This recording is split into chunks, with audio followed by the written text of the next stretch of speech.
My name is AJ. Started a company called Serato many years ago with a friend that I met at university. So back then, the word entrepreneur wasn't thrown around so much, and startup wasn't really a thing. So it was we were just getting into business together. Back then, I guess university was a bit more of a requirement for everything, and I really went to university to learn stuff. I didn't think that the bit of paper was going to help me with anything because I was always planning on doing my own thing. But I did manage to meet someone who had a very like mind, and we both were doing the same software degree at university. So we got to kind of figure each other out over the course of a couple of years before we got into business together. And so I guess I wanted to talk a little bit about the importance of who you go into business with. I know for myself, being an entrepreneurial type, which is another way of saying a dreamer, staying on task and actually doing stuff is often the trickiest part of being in business. And so for me, being in business with someone who had similar kind of ideas and that I was able to speak to almost without using too many words, because we were both thinking in a similar way, was actually a really, really massive thing. So we started just with an idea of his. He had an algorithm that could change the way that sound, the speed of sound without changing its pitch, which is very useful in the recording industry. But it wasn't until a few years into it that we kind of ended up in the DJ space. So I don't know, has anyone here heard of Serato, the company? Yep, cool. So we're probably the biggest DJ software company in the world now. We've been going for 20 years. We're used by a lot of the massive performers. Whenever you see like a laptop on stage, there's a pretty good chance it's running Serato. And it was the first way that people were able to take a vinyl turntable and connect it to a laptop and use, have a laptop with 100,000 songs on it and just carry 2 records instead of like 80 pounds of vinyl with them wherever they went. So it was a bit of an innovation at the time. And the thing about that, like, I don't know with you guys how you feel about business, but it's, a lot of people who come to me nowadays with their business ideas, I find that they're quite attached to the idea itself. And my experience, especially in the first few years of business and getting off the ground, was that the idea is important, but it's how you execute on it that's like super important. And for us, our early success, being a little small New Zealand-based company versus massive American companies with huge marketing budgets and all that kind of thing, the thing that got us off the ground was the way that we cared about what people's experience was of our product, and that was not just in the way that we designed it, but also in how we dealt with them. So a couple of things that we did differently to what the other DJ software company at the time was doing is we looked at what's difficult or annoying about the way that people use software at the moment. And back then, people didn't do downloads. It was all off CDs, and it was a slightly different game to what it is now. But the biggest irritation that people had at the time was you'd buy this piece of software for your DJ equipment, and then you'd have to prove that you bought it. You'd then have to go online or send an email or do like a process, go backwards and forwards. And so we came up with a way of not annoying people when they first bought the product. And then we so basically when somebody plugged in the piece of hardware that comes with the software, it just worked, and we just trusted them that they weren't copying the software. So that was like a big change from the way the other guys were doing it. And it was based on making something easier for our customers. And so that plus the way we designed it, it was all about how do we make this more familiar to people who are already skilled in whatever it is that they do, in our case being a DJ. So most of the DJs back then didn't even own a computer, so that was kind of the first barrier, was getting them to get a laptop, because they didn't have an email address or a computer, and didn't want one. So that was kind of a barrier. But once you get them over that, you don't want to give them something that looks like Microsoft Excel, or something that's got all of the features, but completely none of the familiarity. So our big thing was trying to keep it as simple as possible and making it just like using their system without a laptop. And the third thing that we did, which was like a customer-oriented thing, was we were probably one of the first companies back then to have like a big help forum. These days it's like everyone uses Facebook and all that kind of stuff, but we created our own help forum, and we openly discussed the issues that we were having. So somebody got on this public forum that we created, and they said, I'm having a bug with such and such, and we would respond straight away with, oh yeah, we've been able to replicate that, we're gonna work on it straight away. And people were kind of like quite shocked with how honest we were. So I find that that genuineness and honesty with our customer, and being willing to like admit mistakes, really played into our favor. We've now got millions of users worldwide, and like it's what they call it like a love mark. So people in the DJ industry know Serato, and they love being a customer of ours, because we were really honest with them from the start, and we were always completely on their side, trying to make the product the best we can for them. So my business partner and I have been very focused from the start on just making cool stuff. It's never been about the profit or the money for us. So, and I think that's what's made a massive difference for our company to be loved in the way that it is by our customers. So, yeah,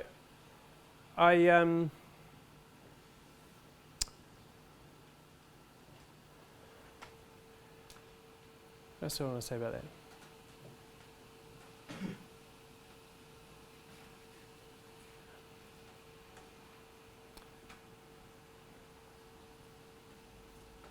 Yeah, for me, like getting into business at the age of 22, not knowing anything about business, not doing any of the courses and all that kind of thing, I think that the thing that really kept us going was always trying to do the right thing. I'm really a massive fan of companies that have an ethical kind of backbone, and you see a lot of companies, especially big corporates. They've got these value statements, and they say that some version of their purpose is to make life better for people, and it sounds really corny, but I think that if that's what you're trying to do with your business, that's really the only purpose of business. Can get very easy to get stuck in the whole sort of cycle of trying to make a lot of money and trying to be famous or be a millionaire or whatever. But the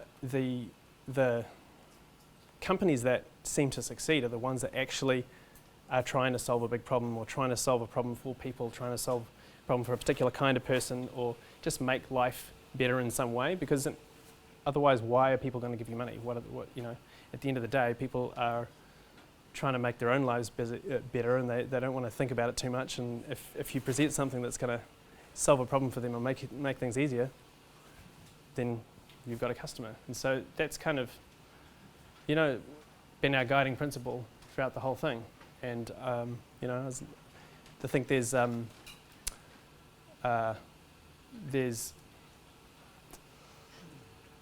a lot of luck in business, and I'm a bit of a poker player outside of doing my businesses.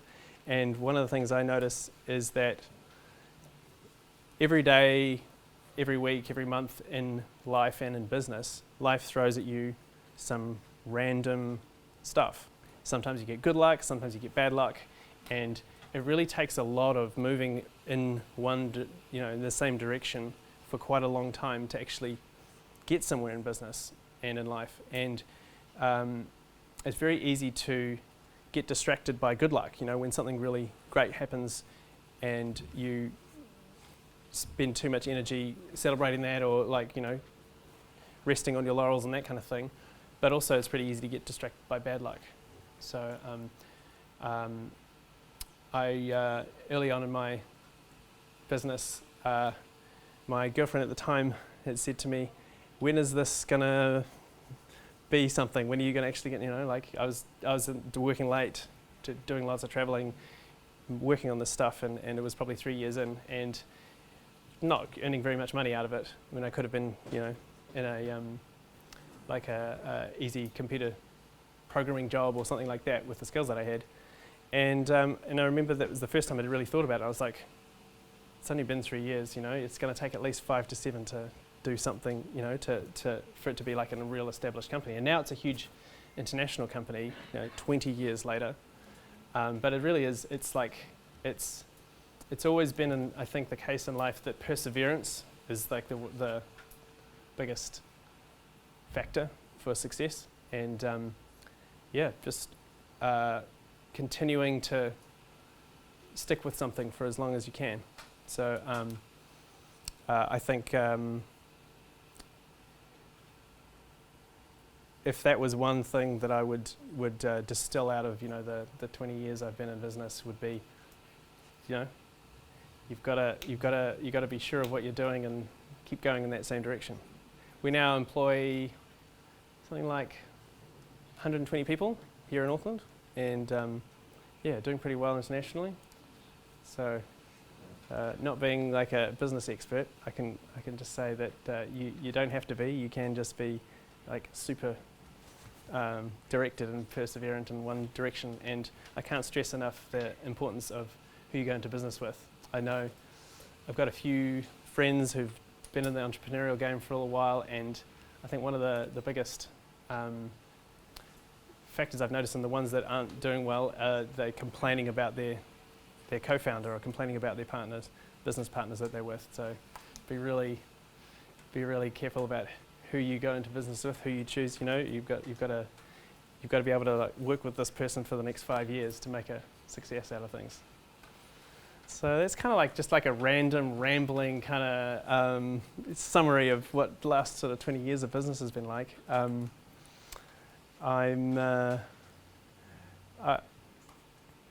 much time do I have?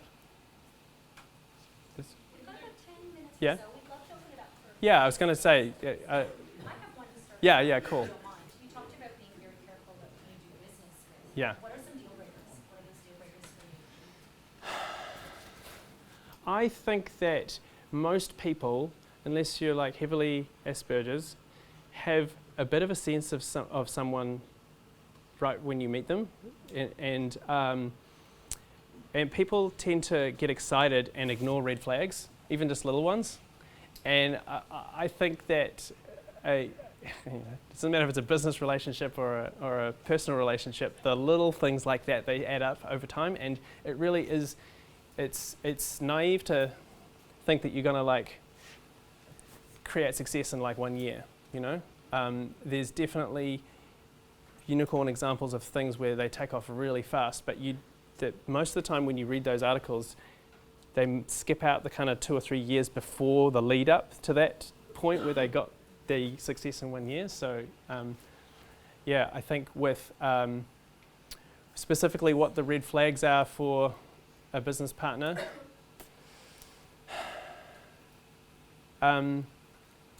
there's a certain kind of person which I call an ideas person, and they have these really great ideas and they might be super creative, but you kind of have to watch them a little bit and see if they actually get anything done ever. And ideas are great, but they're actually worth nothing.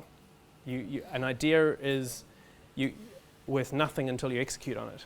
And so if you've got a really great idea and you've got no idea how you can be part of that business, you don't really have a really good idea. you've got to either put the money in, or you've got to be the one who's driving the whole thing and collecting the team together, or you've got to have some special skill that's needed for it. And so that's each person in your team has got to be indispensable in some way. Otherwise, it's going to fall apart. That's my opinion. So the first piece of software that we did was a plugin. I don't know if you are familiar with music studio software, but there's like a main piece of software called the Digital Audio Workstation, and then there's these little mini programs. That one, our very first version of that, only took us 6 months to develop because you don't have to make the entire program. But when it came to doing the full-blown actual piece of software that doesn't need any other software to run, we generally spend minimum of a year and a half before it's in a state that you could give it to people. Yep. So we've done an app, and it really depends on the type of app and the level of polish. So there's these days, if you're doing a simple app that's it's text-based and it's quite similar to the style of other apps, you can bang an app out in 3 months. But if you're going to do, like in our case, a full audio app that we've got an app called Pyro which DJs music for you from Spotify, and that took us a year and a half to 2 years with a team of maybe sort of 12 people.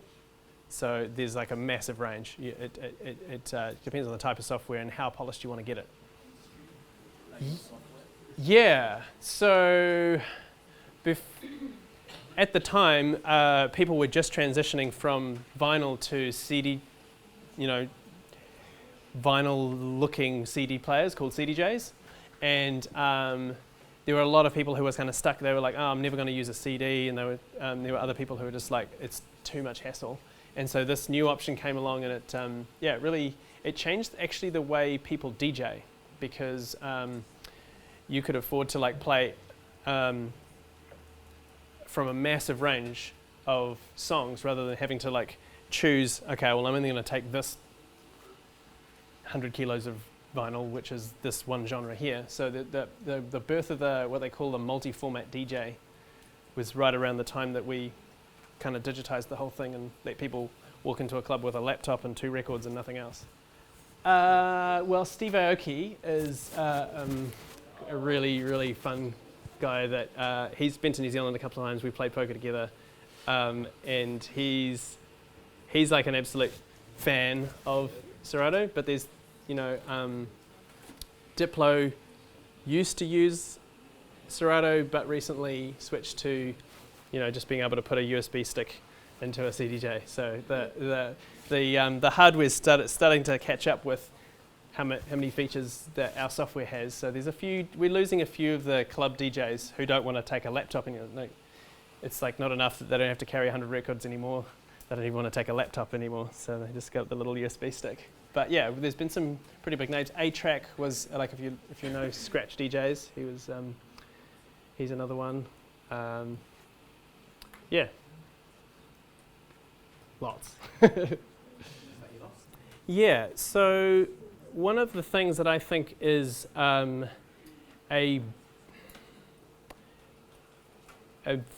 fairly newish feature of the business landscape is that everything's changing all the time now. So everything's getting disrupted. And so rather than concentrate on how do we get back those USB customers and what do we do to our software to make it, to attract them back, we're in the fortunate position of probably 80-90% of our customers never play in a club.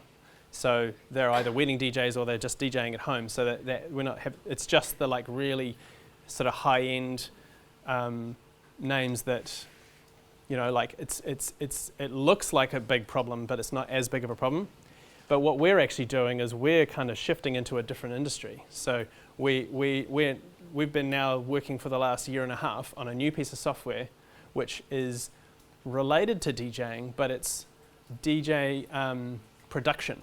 So now we're like, okay, well, we might lose a few of these guys, and it's really obvious why they don't want to take their laptops into clubs anymore. Instead of spending massive resources on trying to claw those people back, what we're going to do is we're going to come up with a whole new piece of software, And this is going to take our entire customer base and say, hey, you like playing music, do you want to make music? And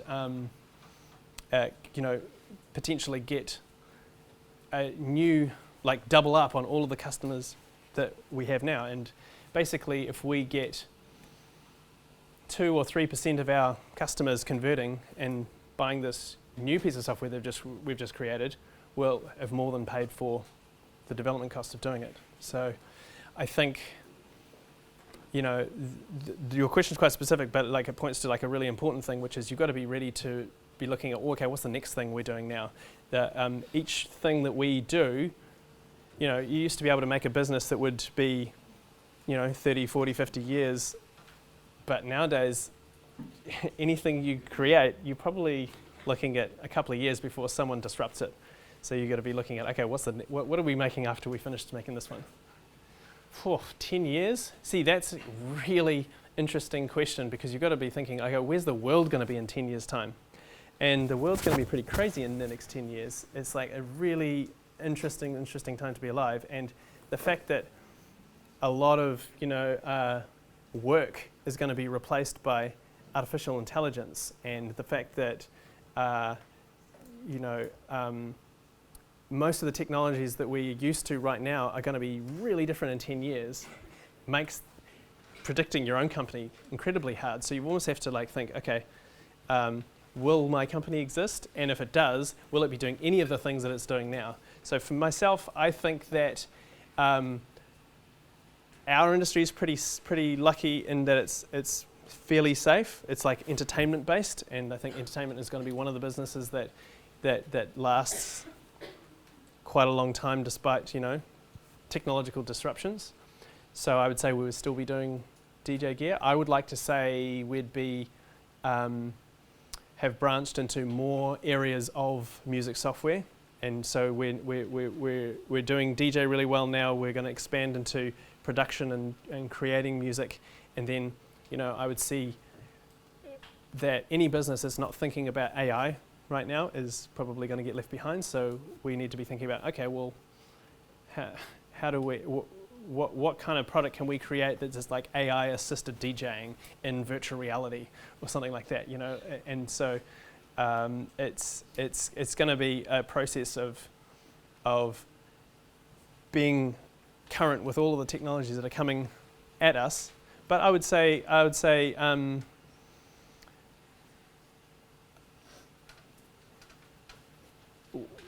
to stay relevant, we'd have to be looking at how do we go from venue-based DJing to digital online virtual reality style DJing, and how do we create the software that everyone's going to use for that? So that's where I'd see us in 10 years.